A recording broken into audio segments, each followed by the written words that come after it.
All right, folks, good morning. We are in the second chapter of the book of Jonah. And I'm really looking forward to this message today. I mean, I look forward to all the messages that I'm able to give, but this one, I don't know. There's just something special about this. And one of the reasons why is, remember how we talked about with Peter in his epistles, how Peter says, hey guys, I'm here to remind you. I want to remind you of this. So it's a lot about reminders. And that's part of what we're all about here is we know the truth, we know our Bibles, but sometimes we need to be reminded, and that's a good thing. But one of the things I've also said is that there's still plenty of new things to learn, and we do that all the time as well. Even though, we're seasoned Christians, there's still new things that we discover that blow you away. And Jonah chapter 2 is one such chapter, is one of those things that I don't know where you knew about it before or where you were at with it, but I know where I wasn't and where I am now. And this is, like I say, it's just a beautiful chapter because it'll especially tie in to what I was talking about last week with Jonah really being a type of Christ, where he is killed to save those guys on the boat, and how that led to their actual salvation, and that it was God's plan that it happened. And then what Jesus had to say about Jonah, that ties it together even more. But the one thing that I wasn't picking up on, and for some reason, when I started reading through Arnold Fruchtenbaum's commentary on Jonah, I didn't actually get to the words, and for whatever reason, my brain just started firing, and I said, did Jonah actually die? Did he actually die in Jonah chapter 2 and he was resurrected? Well, let's find out. We'll find out. There's going to be three main parts of this. Jonah and the fish. Jonah and the storm was like the first one. Now this is Jonah and the fish. And the three categories it breaks down to are the swallowing up of Jonah, the prayer of Jonah, and then the vomiting out of Jonah. Okay? So far, so good? Okay. Now you remember how chapter 1 ended, where they tossed Jonah into the Mediterranean Sea, and he was swallowed up by this big fish. And by the way, it doesn't say whale. There's no indication that this is a whale. I don't know how that became the norm of how we look at Jonah and the whale. Jonah and the whale. It wasn't a whale. It was just a big fish. So keep that in mind. But that's where chapter 1 ended, and now we go to chapter 2. Then Jonah prayed to the Lord his God from the belly of the fish, saying, I called out to the Lord out of my distress, and he answered me. Out of the belly of Sheol I cried, and you heard my voice. Now, folks, what we're going to find here, you know how I just love the internal design of the Bible. You know how much I love movies and the way movies are constructed and the great techniques that people use to tell a story. The Lord has them all beat because his word is just that great as well. The content, certainly the most important, but the way God lays it out, it creates an atmosphere and a mindset to where you're reading this, and man, it sticks in your head even better, because if you just stop and take the time to really read through it and pray before you read, you're going to get insights that you never thought were possible, that you don't really get if you just sort of read through it. Or you read through it and it doesn't seem like everything makes sense, so you go, well, it must be allegorical or it must be symbolic, and then you move on. But you lose so much of what's really going on here. What we're going to find out here is that there are actually 3 prayers that Jonah makes in this chapter. 3 prayers, not one. We look at it, we read it, we think it's one prayer. But the little words that the Holy Spirit uses when constructing his word tell the tale, the separation of the clauses, the seeming contradiction of locale and events. There's a reason for it. If you read something like that, don't bypass it or just assume it's symbolic or assume, well, I'm never going to understand it. Write it down, pray about it, ask questions. You'll be rewarded for your diligence, I guarantee you. But this is 3 prayers that Jonah is making. The odd thing is is that he reveals them in reverse order. So the first listing of the prayer is actually the third one he makes in this series of events. The second is the second. The third one he lists in this book is actually the very first prayer he uttered. And again, the words that he chooses are going to give the clue. So, just starting off, for example, then Jonah prayed to the Lord his God from the belly of the fish. Okay, the belly, it's just the Hebrew word for abdomen. He was in the abdomen of the fish. That's where he was, in the belly of the fish. I called out to the Lord out of my distress, and he answered me. Even the word then, to start this verse off, you connect it back with the end of chapter 1. Jonah was cast into the sea, and he was swallowed up by the fish, and he was in there for 3 days and 3 nights. Then, so the then indicates that now this is what Jonah is about to say happened after the 3 days and 3 nights. Okay? So he's in the belly of the fish. Then he says, I called out to the Lord out of my distress, and he answered me. And here comes the second prayer. Out of the belly of Sheol I cried, and you heard my voice. The belly of Sheol? That's hell. That's Hades, okay? No, not hell, Hades. I don't want to confuse the issue there. Hades or Sheol are the same thing. There's only one way you get to Sheol, folks. You die. There's no other way to get there other than dying, okay? So Jonah, he's praying after the 3 days and 3 nights. That's how he starts it off, recalling that final prayer. Then he backs it up a minute and he says, because I was in the belly of Sheol and I cried out and you heard my voice. For you cast me into the deep, into the heart of the seas, and the flood surrounded me. All your waves and your billows passed over me. That word for, why was he in Sheol? This is the interesting thing. Again, these little phrases, these little words. He starts off chapter 2 praying after the ordeal is about over. After 3 days and 3 nights, he's back. And he prays, and then he recalls being in the belly of Sheol. Why was he in the belly of Sheol? For you cast me into the deep, into the heart of the seas, and the flood surrounded me. All your waves and your billows passed over me. That's why he was in Sheol, because he was in the sea, and the flood surrounded him, and all the waves and billows passed over him. And he died. Then I said, I am driven away from your sight. Yet again shall I look upon your holy temple. The waters closed in over me to take my life. The deep surrounded me. The weeds were wrapped about my head at the bottoms of the mountains, or the roots of the mountains. Go to the next, yeah. So the King James says, the waters passed over me even to the soul. A lot of the language that's in here, you got to think Jewish. When you think Jewish and you understand the Hebrew, or you take somebody's word for it who knows the Hebrew really, really well and you trust what they're saying, you'll understand that he was talking about death, even to my soul, and all these types of things. But I wanted to stop real quick and just kind of give you this layout here.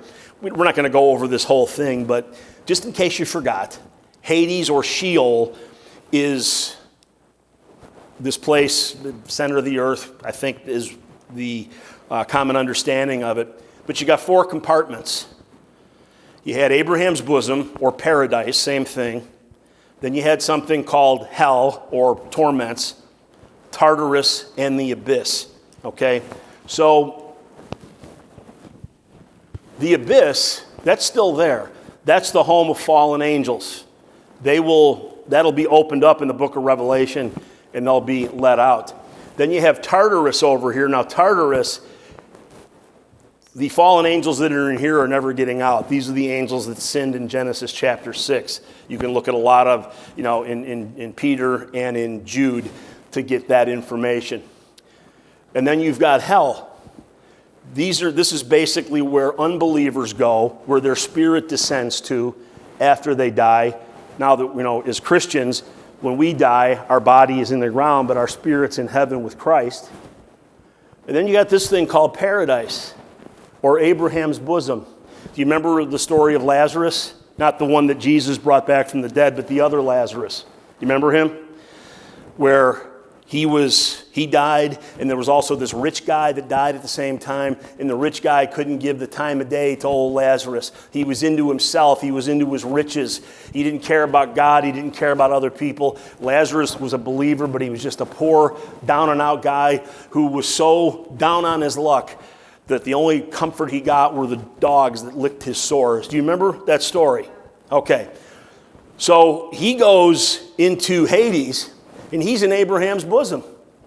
And the rich man calls across and he says, Lazarus, I'm thirsty over here. Come on, come and give me a drink. He's still barking out orders. He still doesn't get it. And then we're told by Jesus that there is a great gulf that is fixed. The people that are in torments in hell, they can't come over to Abraham's bosom, and the people that are in Abraham's bosom can't go over there. Now, here's the thing. This is still here. This is still there. This is still there. This one is not anymore. Abraham's bosom is closed for business, as they say, because after the resurrection of Jesus Christ, he took all of those saints that were in Abraham's bosom and brought them up into heaven. So now, when we die as believers, we don't go to Abraham's bosom. We go to into the paradise in heaven. Okay? That's what Jesus told the thief on the cross. Today you'll be with me in paradise. And that was in heaven. So it's good to have that background because Jonah was a believer. He really messed up, but he was a believer. So he was in the Abraham's bosom part of Sheol. But he still realized, I did not fulfill my commission. The Lord called me to be a prophet. He gave me responsibility. And oh, did I blow it. And I want a second chance. So he prayed when he went in the water, when they threw him in the water and he was drowning, he prayed. He prayed when he was in Sheol, and then he prayed after he got out. Go to the next slide, Dan. I'll throw this in there just as a little aside because there are no mountains in the Mediterranean Sea, so there's nothing where mountains are coming up out of the water, okay? But Jonah says, I went down to the bottoms of the mountains. What do you mean, mountains in the ocean? What are you talking about? Nobody knew that those existed until probably in the 20th century sometime, when scientists discovered that the mountain ranges under the sea, okay? But we had this first-hand insight from Jonah because he saw them. As he went all the way down to the bottom, and he saw the bottoms of the mountains. And so there's a lot of things like that in the Bible, a lot of scientific, medical foreknowledge that you look and you read it and you say, the Bible was so ahead of its time on all these things. Gee, I wonder why. I went down to the land whose bars closed upon me forever. Again, folks, he's talking about something else other than the ocean here. And this is another indication, yet you brought up my life from the pit, O Lord my God. That is the same language that's used in Psalm 16 to talk about the prophecy of the resurrection of Jesus Christ, the Messiah. It's the same language. Jonah died in the ocean. He died in the ocean. His physical body was in the belly, the abdomen of the fish. His soul went into Hades or Sheol. And so, when my life was fainting away, I remembered the Lord, and my prayer came to you into your holy temple. This is amazing stuff. The Lord is a master at presentation. With love with forgiveness, with grace, with mercy, with long suffering. The Lord is a master at everything, but he is a master artisan as well. The way this is constructed, the way this book is tied together, Old and New Testament, folks, it is a marvel to witness. A marvel to be able to read it and say, wow, this is so beautifully connected. This isn't a coincidence. This isn't somebody's, fantasy that they're going to write down and try to impress the world. This is the Word of God. Period, end of story. Then the next verse, those who pay regard to vain idols forsake their hope of steadfast love. But I, with the voice of thanksgiving, will sacrifice to you. What I have vowed, I will pay. Salvation belongs to the Lord. Salvation belongs to the Lord. And so what Jonah is saying here is, you waste your time if you're praying to anything but the real God, the real creator of heaven and earth, the real communicator. Not idols, not false gods, not your own little idols that you create for yourself, your money, your power, your lust, your drugs, your alcohol, whatever it is. None of those things are going to deliver. They're only going to kill and destroy ultimately. And it's vain. It's a waste of time. What did Jesus say? What does it profit a man if he gains the whole world but loses his own soul? Really, how more simple can you get than that? Simply profound, I might add. Where Jesus said, what good's it going to do you? You have all the fame, fortune, and money, and this and that. Remember I told you about the group Kansas? They had a couple of really big hit songs. They had it all. They had it all. And they were about to commit suicide, basically, because they were empty. That's what that song, Dust in the Wind. Listen to that. It's the most depressing song in the world. However, knowing that story, it brings it into full perspective what they were going through, because they had all this stuff. But they realized how vain it was, how empty and meaningless it was. But then they found Christ. And they got saved, and all of a sudden, that's the missing piece. That's the missing connection. Now we have a purpose. Now we aren't just accidents from the slime pool. We were created by an omniscient, self-existent, eternal God who has plans for us, who has love for us, has jobs for us. And all of a sudden, that meaninglessness turns into the ultimate meaning, the ultimate joy. And again, we go through our ups and downs in life and so forth, but when you look at it in its entirety, oh, does it just come to life. And again, folks, I need to be aware of this just as much as I'm telling you to be aware of it, okay? But when you're happy and things are going great, remember it then and give praise to the Lord. When things aren't going great and you're worried or things are going bad, you still have to remember it. You still have to live it, because it'll make the difference in your life, even though it won't necessarily take the pain away, but it gives you the ability to deal with it and to have a perspective, and that's huge. That's huge. So in Jonah chapter 2, verses 8 through 10, and the Lord spoke to the fish, and it vomited Jonah out upon the dry land. Now, even that's not a throwaway line. Think about it. What if the fish had vomited Jonah out in the middle of the sea? He wouldn't have got very far, would he? So the Lord, commanded the fish to, get to dry land and then spit him out, vomit him out. What was interesting was Arnold Fruchtenbaum said, he said that the fish, an irrational being, obeyed God and did exactly what God commanded. And Jonah, who was, made in the image of God, she turned tail and ran, But that's the other thing, too, is that the Bible tells us that God, he appointed this fish. This is something that wasn't just happenstance, or God said, let's see, what can I do? Oh, there's this big fish. I think I'll, use him while he's here. No, this was all set up by God in advance. He appointed that fish. This is what you are going to do. It's amazing. It's an amazing thing. So, again, these three prayers are in reverse order. The first prayer is when Jonah was drowning. and the weeds were wrapped around his head. And even to the soul, he felt it. And he was at the bottom of the mountains. Folks, you ain't surviving that, number one. Number two, we're told that he was in Sheol. And again, there's no reason to read that as symbolic, because the words are so specific and so interconnected with other parts of the Bible. You know exactly what he's saying. Jonah died, he went to Sheol, and he was resurrected. And so then the third prayer that Jonah makes is actually the first one that's listed, and that's after this has already taken place, and he's ready to get back to work now, okay? So, don't you find that amazing? Did you ever know that before, anybody? It's okay if you did or didn't. I mean, I never made that connection. I just thought, well, he was alive and he was, rolling around in fish guts for 3 days until, he finally got spit back out.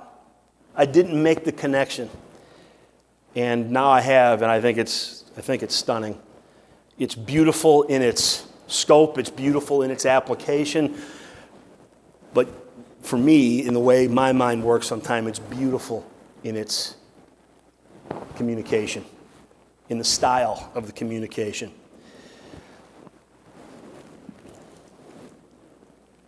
When Jesus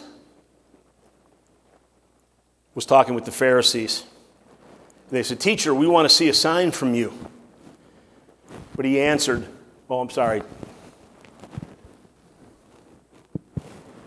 "Teacher, we want to see a sign from you." But Jesus answered and said to them, "An evil and adulterous generation seeks after a sign, and no sign will be given to it except the sign of the prophet Jonah. For as Jonah was in the 3 days and 3 nights in the belly of the great fish, so will the Son of Man be 3 days and 3 nights in the heart of the earth." So Jesus is making the connection here for us. And he's making it in a way that I didn't even realize. I thought he was just talking about the physical time being in the belly of the earth as Jonah was in the belly of the fish. But just as Jesus was physically passed away in the heart of the earth for 3 days, Jonah was the same. And Jesus is making that connection. In 3 days and 3 nights, again, you talk to people who are Jewish, like Fruchtenbaum, like Jacob Prosch, like so many people, Zola Levitt, I could name a lot more. They understand the subtleties of the language of Hebrew. And what you understand is if you read 3 days and 3 nights, people try to argue, well, come on, 3 24-hour days? No. In Jewish parlance, any day that touches, or any time that touches a particular day, even if it's for 1 hour, 3 days. That's how they look at it. That's how they speak. It would be commonplace. How long have you been gone? 3 days. Well, okay, if I left Friday at 10 o'clock at night, and I was gone Saturday and then got back Sunday morning at 7 a.m., that's 3 days. That's just the way they talked. That's just the way they communicated. It's not a big mystery, but again, it does help to have someone who understands that so that you can get a better understanding of what's being discussed. So then Jesus says, the men of Nineveh will rise up in the judgment with this generation and condemn it. Jesus is talking to the Pharisees and the scribes and the unbelievers because they repented at the preaching of Jonah. And indeed, a greater than Jonah is here. You realize what Jesus is telling these people? He is really, really condemning them. And why? Because he's saying the people of Nineveh, of Assyria, they were the worst of the worst. They hated God. They were evil. They were violent. They were perverse. They did all these things. But the evil of that nation, of that city, came up before God. God sends Jonah. Jonah preaches to them, and I'm going to kind of give away the story of what happens in chapter 3. But they repented, and the king led the way after he hears Jonah's message. The king of Nineveh says, all right, you hear what this man said? We have to repent. And what Jesus is telling them, you Pharisees, you scribes, the holier than thou, the spiritually haughty, those who want to appear godly, but your hearts are so far from me. These people of Nineveh, they repented. These awful people. And you, who think you're not awful, you won't. Even though a greater than Jonah is here, the promised Messiah, if you only paid attention and got your head out of your own vanity and your own spiritual pride, you would see everything that the Scripture said. And here I am, and you won't believe me. And that's not on me or God, that's on you because of your stubborn pride and the decisions that you continue to make over and over and over again until it just becomes part of who you are. So here's some takeaways. I already talked about the elegant internal design of everything we see with these stories. Just beautiful stuff. The connection between the Old Testament and the New Testament. It's one book. 66 books in one book, written by 40 authors over 1,500 years. Every number, every detail, every place name is there by supernatural engineering. The internal design is incredible. Now, one of the other takeaways is the feigned incredulity of many people. What I mean by that is that feigned means phony or fake. You read so many things when you're doing the research, and people say, oh, well, come on. You know, there's no way that Jonah could stay alive in this fish for that long of a period of time. It's not going to happen. It's preposterous. It's childish. It's non-scientific. It's not evidential or anything else. He wouldn't have survived. He would have died, and so on and so forth. Well, my response to that is, you know what? I kind of like the way you're thinking. I kind of like the way you're thinking because at least you're looking at it with some sort of lens of evidence. Because you know what? I agree with you. If some guy walked in here and said, wow, I just got back from the Atlantic Ocean and I was in this gigantic whale or fish or whatever for 3 days and I survived. And the fish, he swam near the shore and I tickled his belly and he spit me out on the shore and I'm here to tell you about it. Okay, I would agree with the people who would be skeptical of that because I would use all the same modes of evidence and logic that they did. There's no way you could survive in there being nothing to breathe. It's impossible. But here's what they forget. Who's involved with all this?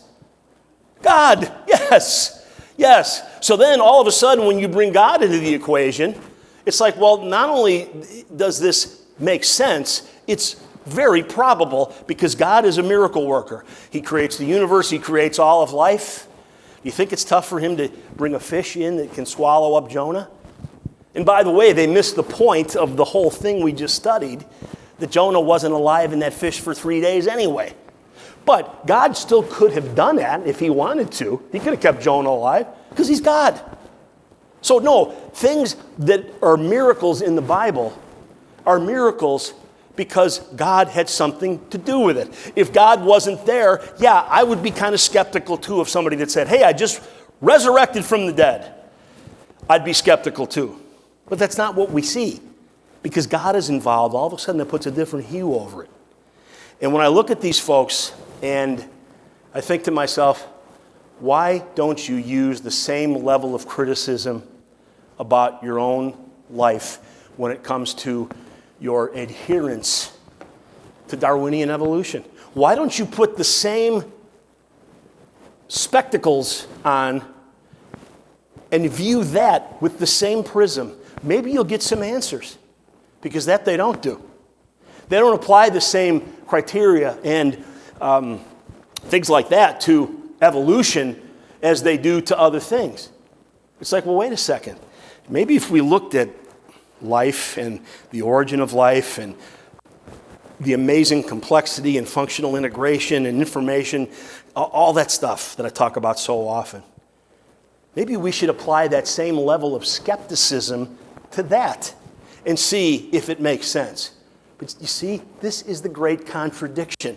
This is the great ability to salve over our worldview to make us feel smart when we're doing just the opposite. Okay? But once again, you bring God into the equation, all of a sudden things that seem impossible are not only possible, but they're highly probable. Very quickly, remember the movie Lion, the Witch, and the Wardrobe, Chronicles of Narnia? I love the end of that movie because I remember the actor was Jim Broadbent, and he was like the caretaker of the place or something, I can't remember. But the kids were telling him, they finally came clean and they said, hey, we're going through this wardrobe, and when we get to the other side, we're in this whole other land. But that's not logical. And Jim Broadbent said, he smiled and he said, what are they teaching you in school these days? And the movie ended. I love that because what he was saying was, okay, what you're saying is not illogical. It may be improbable, but we'll get to that in another conversation. But what you just said is not illogical. And people get those two things confused. It's like I've used this example before. I'll say to you, next year, beloved, you probably won't see me preaching here because I am going to qualify for the U.S. Open golf tournament. And not only am I going to qualify, but I'm going to win. I'm going to win the U.S. Open next year. Is that logically incoherent? No, it's not. It's logically possible. It's highly improbable.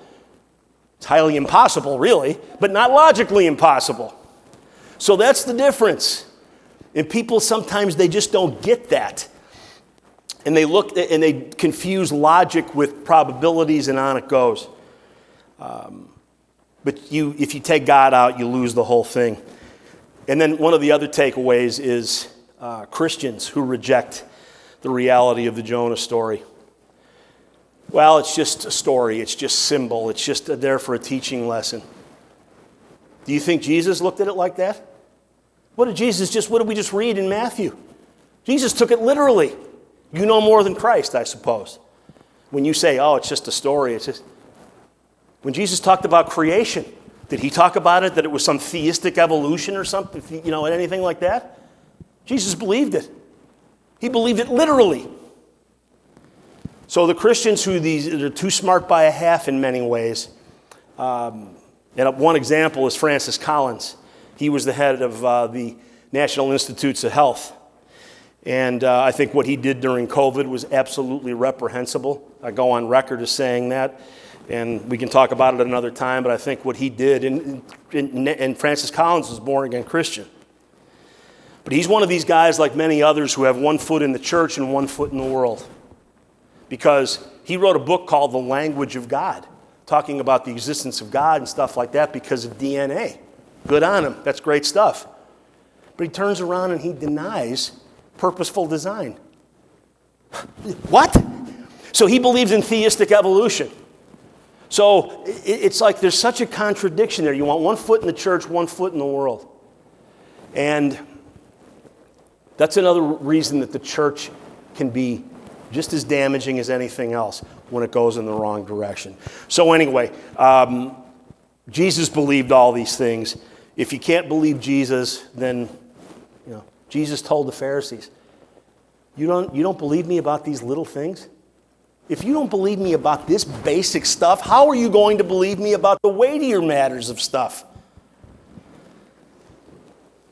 And Jesus is once again the master theologian because of the way he ties things together and the way he makes those connections for us. And then it's just the beauty of the resurrection, and I close with this, because Jonah was resurrected, but he would later die again. Lazarus was resurrected by Jesus, but he died again.